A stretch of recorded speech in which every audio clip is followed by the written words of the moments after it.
Hey everybody, it's Josh with Talk About Trek, and it is once again time to sit down and talk about a Star Trek book. I know we're gonna do it again because we are deep into the Klingon culture right now. Just finished book three, as you can see, Enemy Territory by Keith R.A. DeCandido. This, of course, is the IKS Gorkon series. So, we've stepped away from Starfleet and we're getting a look inside of, the Klingon Empire, how they are reacting to, what they have to do post Dominion War. And it has been an incredible series of books. And very excited to know that there is one more in the series after this, and even a short story as well that I got to dig up before this whole Klingon affair is over for the summer, right? And it has been very good. And once I'm done with the whole thing, it will be totally deserving of its own talk, right? Just let's go over the whole series all at once, and I will give you guys a little bit of a preview here, or I guess not a preview, but a foretaste, right? This has inspired me so much that I am actually putting together my own IKS Gorkon tribute music video.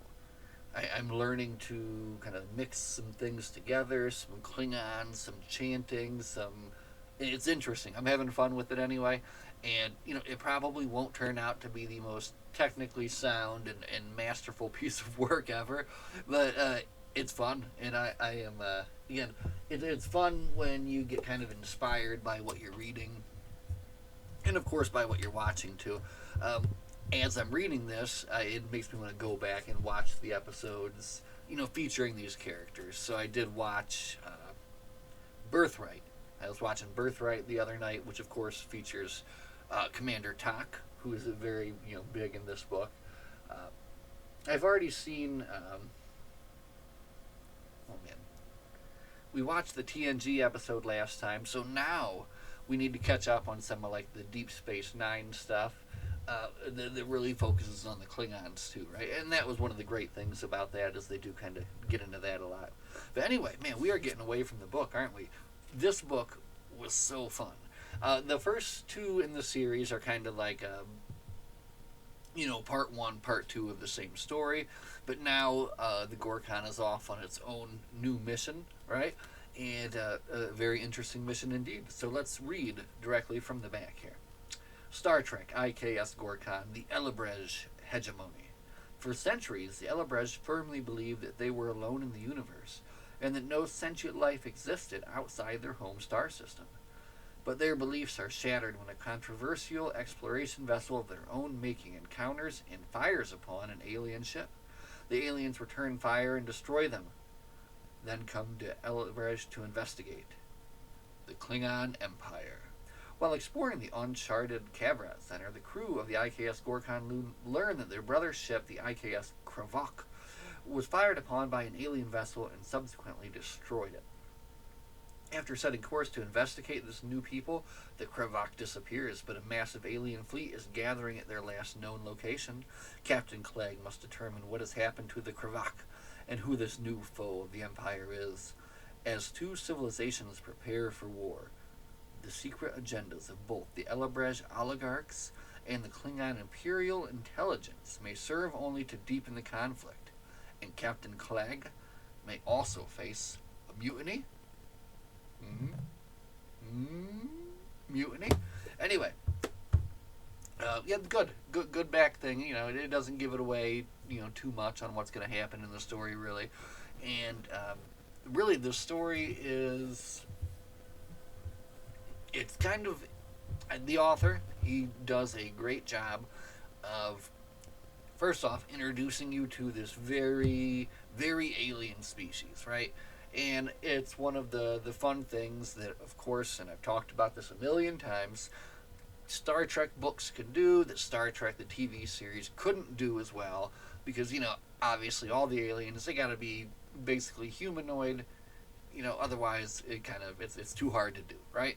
So In the book, you don't have to go with that, and obviously that's how it would be out in the galaxy. So the Elebrej are quite different from humanoids, right? They have a total of six appendages, right? And they call it their forelegs, their mid legs, and their aft legs or something. And they have no head.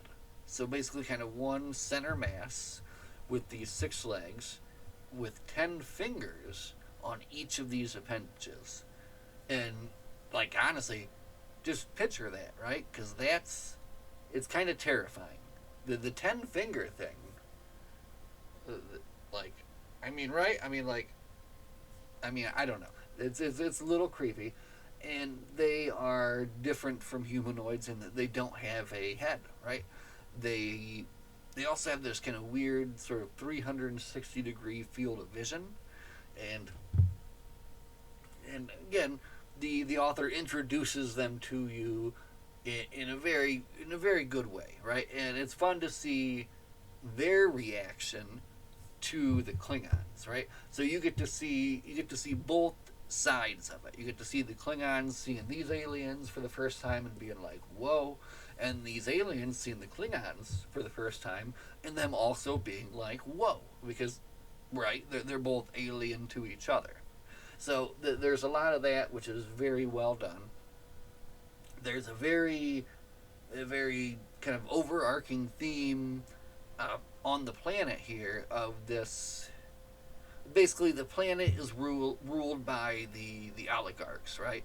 And they're like kind of like numbered probably as who's the richest oligarch, right? So first, second, third, and everything goes through the first oligarch, and they have kind of complete control of everything, and they control the media, they control everything, right? So they can kind of make everything on the planet look as if it's okay when really it is not. The people in the city are suffering, the people of the poor are suffering, and there is this kind of growing separatist movement to fight against these oligarchs, right? And again, it's you always kind of wonder. Well, I wondered going into these books, how could they make the Klingon the conquerors, right? Make them the good guys. So, and in this case, kind of that's how they're able to do that. So, there's some interesting play there. Um, with there also being so many characters in this, you don't have a lot of time to focus so much on any kind of one, right? But they do, or he does, I would say, give a lot of focus to one of the lower deck characters, right? One of the kind of the squad leaders, and that's another thing that I love about these books too, is that there is you have the bridge crew, of course, but then this also shows you the other side, which for the Klingons is hugely important because when they have a ship that they're taking out on expedition, they're not going out to explore, they're going out to conquer. So their ship is, they've got an army aboard. So they've got, all these different divisions and squad leaders, and then one of the squad leaders named Wool, the story follows her, and kind of everything that she goes through, and she kind of actually, I would say, ends up being the hero of this one, right? Captain Clegg even, he probably kind of had his time in the last one.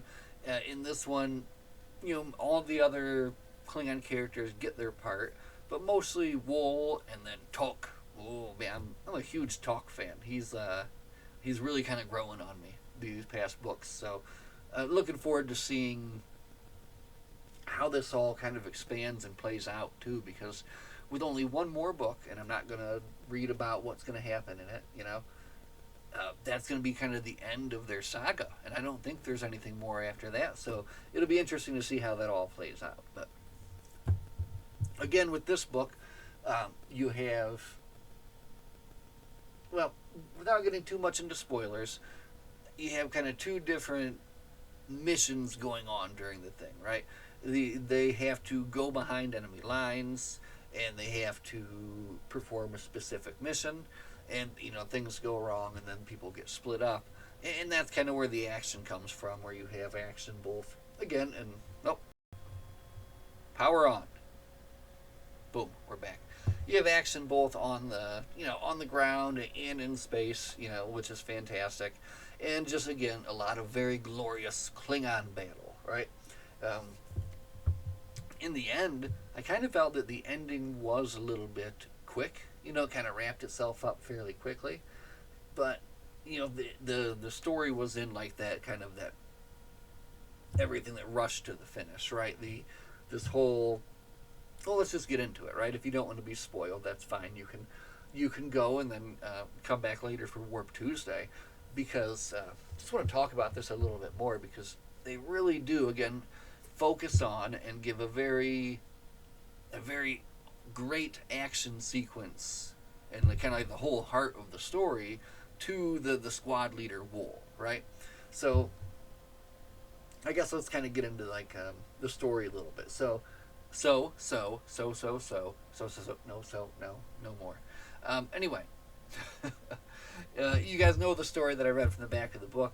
Basically, the Krovak is gone. They've been destroyed, and the Empire comes to find out that the Elabrej hegemony has captured some of the crew.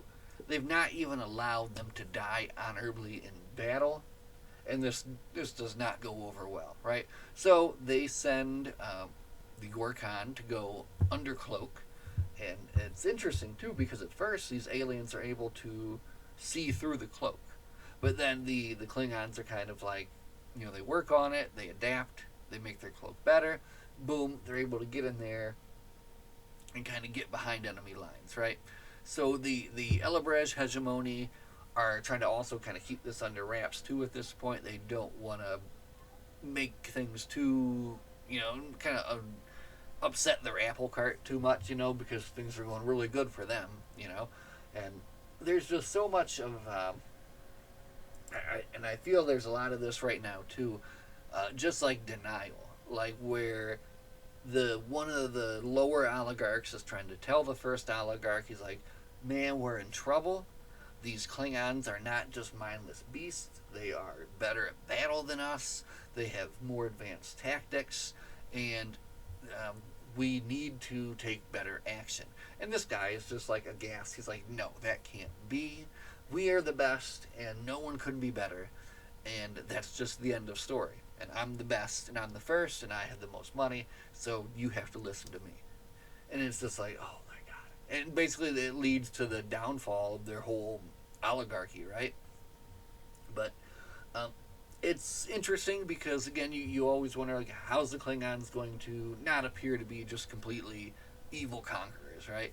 And it works out in this story very well because when the Gorkon gets there, initially things are kind of going well, but then they do encounter some trouble. They're shot down, and they have to kind of split up on two separate missions, right?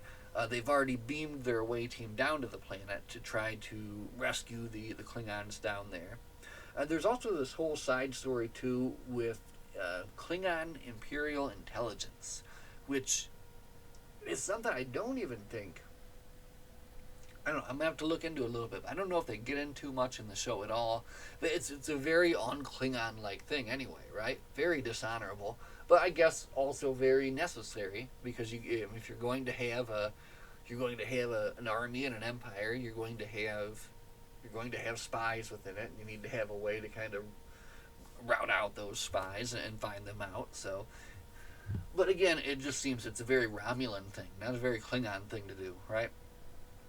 But so there's this kind of side story there where one of the captured Klingons is intelligence, and then they contact the intelligence officers stationed on the Gorkon, and then there's this kind of little battle for power where this guy actually thinks he's going to take command from Clegg, and Clegg is like, no, that ain't going to happen, man. And it's interesting too because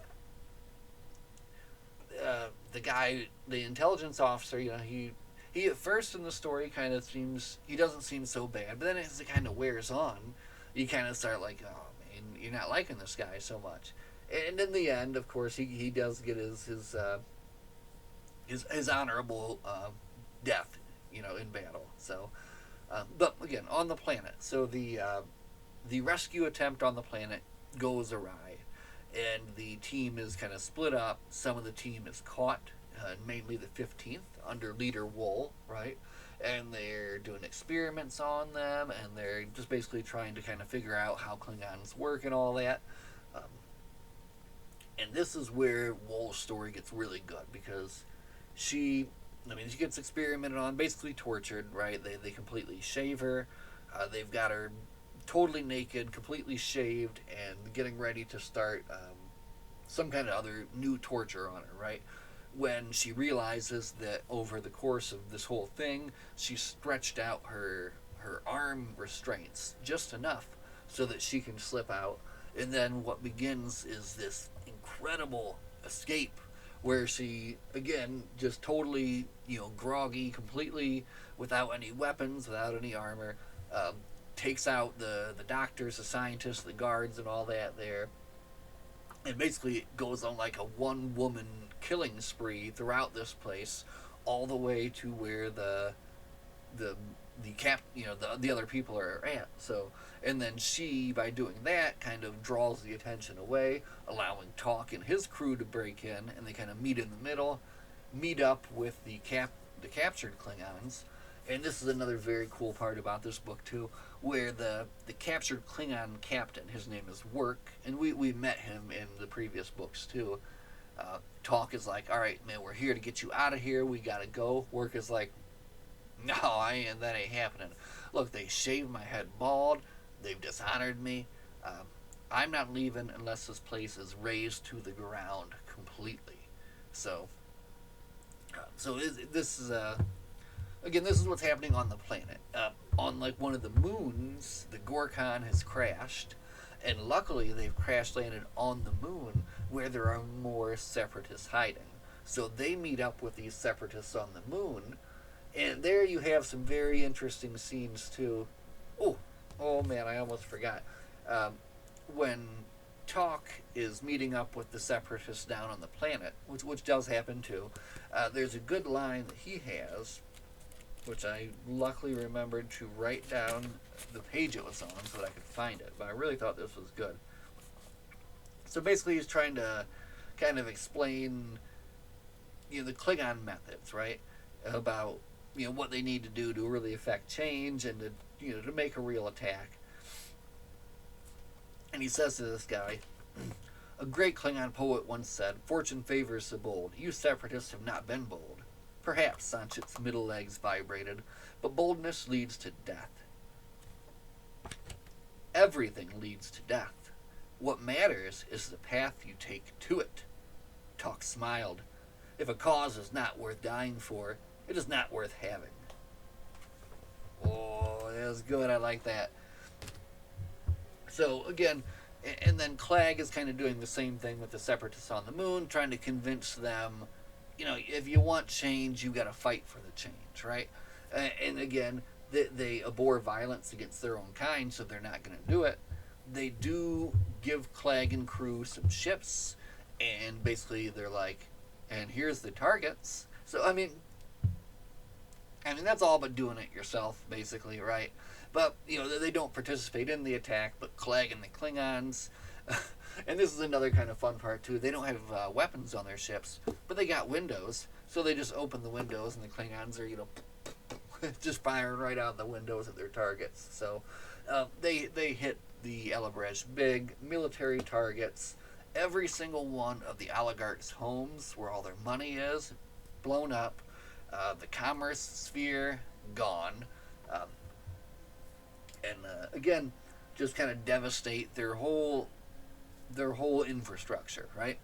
And then they've the oligarchs have basically retreated to like their final retreat, right? And at the very end, after kind of like everything is kind of said and done, and Wool and everybody else has escaped, and they've rendezvoused with the other half of the crew. Then they find out that Work, who said he was going to raise the sphere, the government sphere, to the ground, did the most damage, and then in the end takes some ships and pilots those ships directly into this mountain base where all the oligarchs are, right? And again, of course, and he's on communications with him right at the same time, and he's like, "Today is a good day to die." And it was just a very, very Klingon and very honorable death for him. And in the end, again, um, the Klingons are left with this kind of weird situation. Like, this planet stinks, literally. They've polluted it. They've ruined it. There's no money to be had. There's no resources, no wealth. And to conquer it would literally be taking resources away from the Klingons. And this is something that and one of the ensigns kind of brings up at the end. And it's just like, well, yeah. So basically, what did the Klingons do here? They came in and they kind of liberated the people from this oligarchy, which was, taking from them to give to the rich, right? So very good, very interesting, very good message.